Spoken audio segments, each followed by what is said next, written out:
You got a negative review on the countertop in your little Airbnb? I can fix that.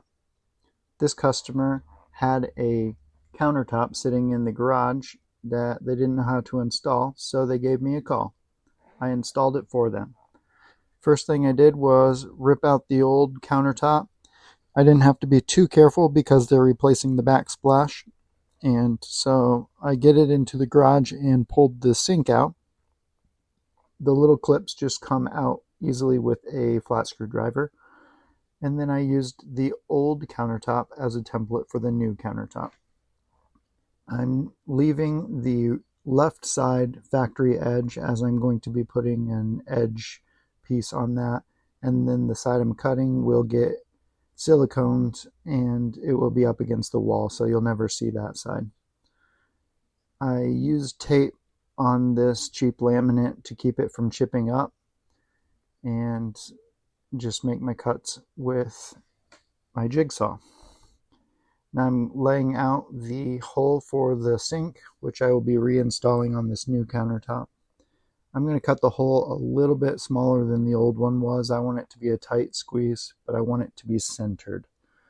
So I pre-drilled in the corners to make it easier on myself with the jigsaw, and it's all pretty easy except for that back edge, which you got to cut from the bottom because there isn't clearance for a saw.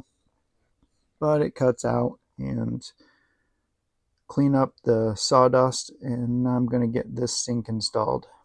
I'm going to run a bead of silicone around the silicone bead on the bottom of this sink, drop it back in place, and then I'm going to put all the clips back in. I'm going to hand tighten them while it is right side up, and then I'll flip it over to tighten them all down.